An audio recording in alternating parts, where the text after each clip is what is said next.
안녕하세요, 훈입니다. 오늘은 단어에 대해서 조금 얘기를 해볼게요. 저는 개인적으로 단어가 엄청나게 중요하다고 생각을 해요. 특히 언어 시험이라면은 다른 것보다 더 중요하다고 생각을 하고요.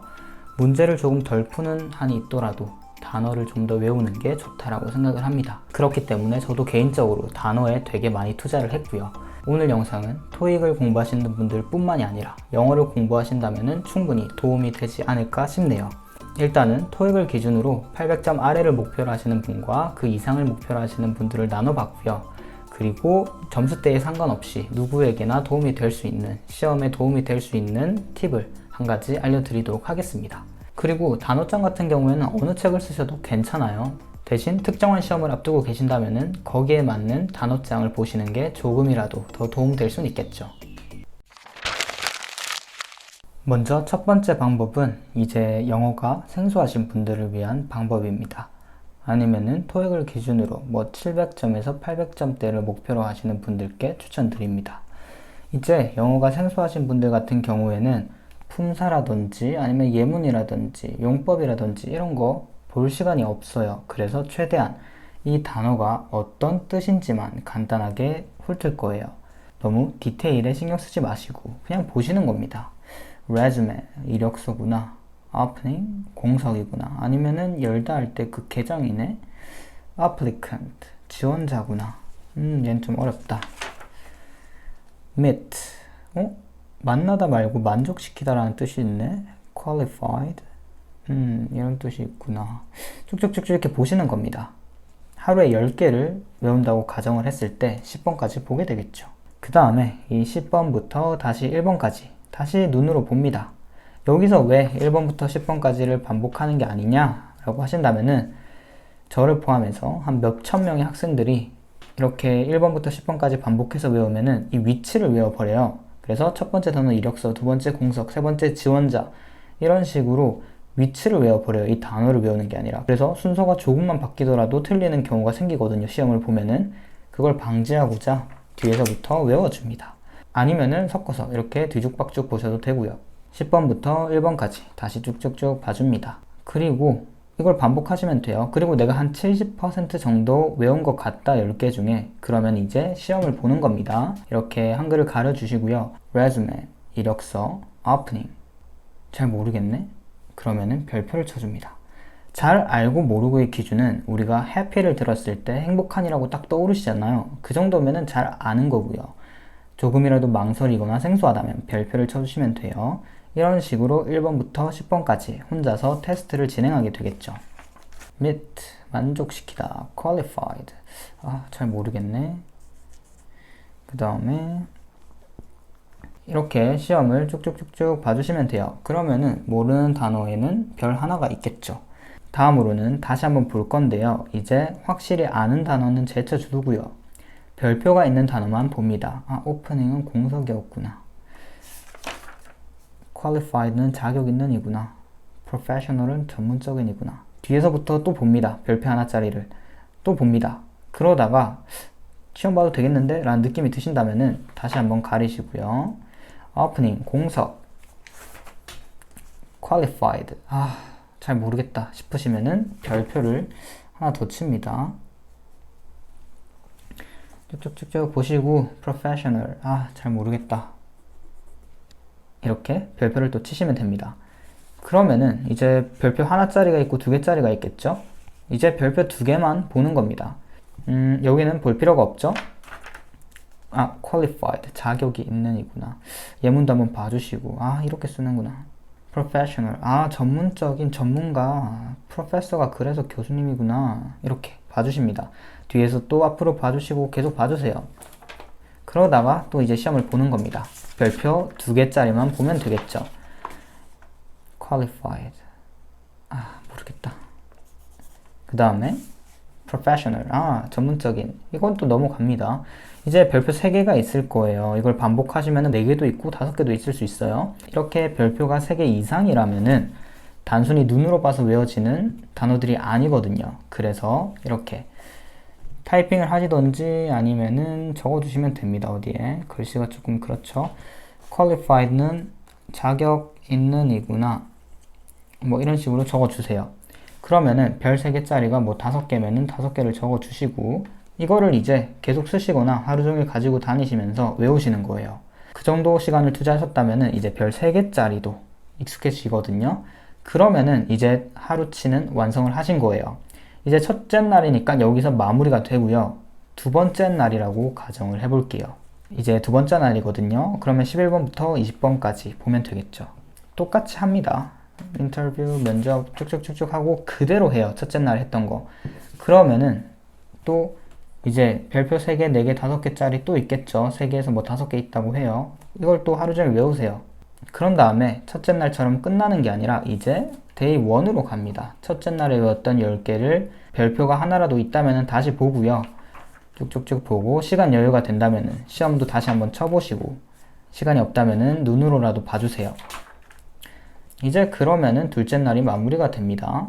이제 셋째 날이에요. 21번부터 30번까지 보면 되겠죠. 그대로 합니다. 21번부터 30번까지 또 하고요. 이렇게 반복하고 별 3개, 4개, 5개인데도 모른다 적고 보고 합니다. 그런 다음에 끝내는 게 아니라 데이 2 있죠.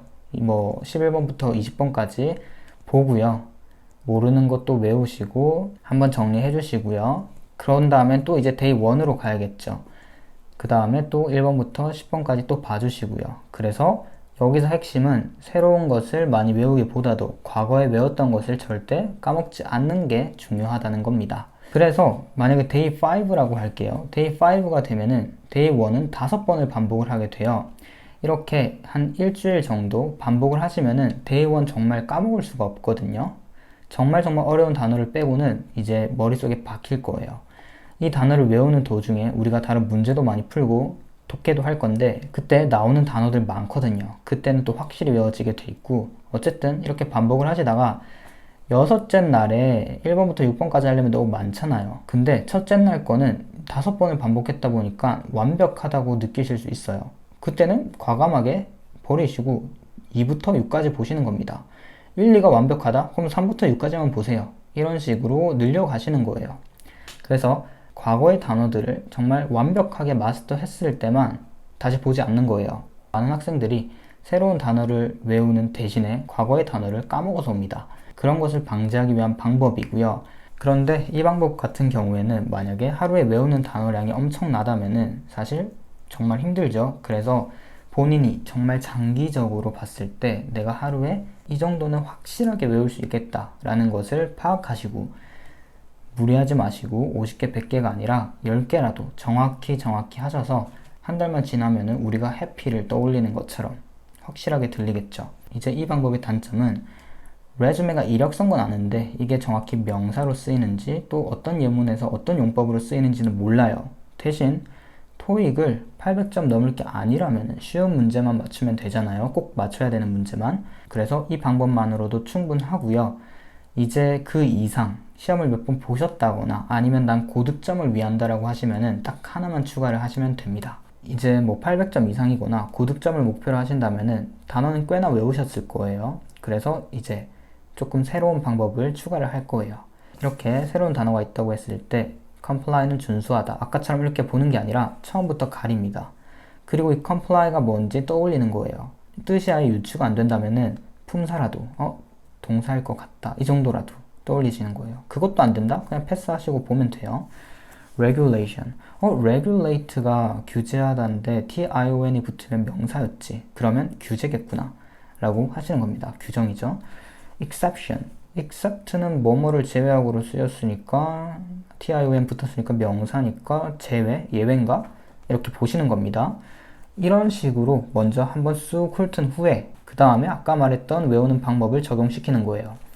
이제 이 방법을 사용하는 이유가 뭐냐면은 고득점을 맞으려면은 쉬운 문제는 당연히 맞아야 되고요. 어려운 문제도 맞춰야 고득점이 가능한데 고득점에서는 우리가 모르는, 우리가 외우지 못했던 단어들이 나올 확률이 엄청 높죠. 그래서 우리가 한국어는 되게 많이 써왔잖아요. 그래서 뉴스 보면은 모르는 단어가 있어도 어떤 느낌인지는 알아요. 단어의 뜻은 정확히 모르더라도 대충 이런 느낌이겠구나 알잖아요. 그런 영어 단어에 대한 느낌을 기르는 거거든요. 그래서 토익 파트 5 같은데 단어는 모르더라도 품사는 이렇겠구나라고 예측해서 푸는 문제도 많고요. 독해에서도 이 단어 몰라도 긍정적인 얘기겠구나 이런 느낌을 가져가시면 되는 거예요. 이런 느낌을 가지고 한 문제라도 두 문제라도 더 맞추는 거예요. 단기적으로는 효과가 없어 보일 수도 있지만은 이렇게 이 문제가 어떤 느낌인지 어떤 역할을 할지 생각을 해보신다면은 한 달, 두 달, 6개월 후에는 아예 모르는 단어가 나와도 아예 생뚱맞게 추측은 안 한다는 거죠. 그리고 이렇게 추측하는 거 외에는 다 똑같고요. 대신 외워주실 때 이렇게 품사 같은 거에는 신경을 써주시고요. 이렇게 tion이 붙었으니까 명사겠구나 이런 접두사, 접미사, 이렇게 파생어 있죠. 이런 거를 신경 써주시면은 훨씬 더 고득점에 가까워질 수 있겠죠. 그래서 외우는 방법 자체는 완전히 동일하지만 이렇게 새로운 단어를 유추하는 연습을 한다 정도로 보시면 될 것 같네요. 그래서 방금까지는 점수대별로 추천하는 그런 암기법을 얘기해 드렸고요. 점수와 관련 없이 정말 시험을 잘 보고 싶다면은 언어의 실력을 늘리고 싶다면은 꼭 아셔야 되는 게 바로 동의어입니다. 특히나 시험에서 동의어를 알고 모르고는 정말 큰 차이를 나타내요. 모든 영어 시험에서 리스닝에서 나왔던 단어랑 문제에서 나온 단어랑 달라요. 만약에 같다면은 그냥 그거 듣고 A 고르면 되겠죠.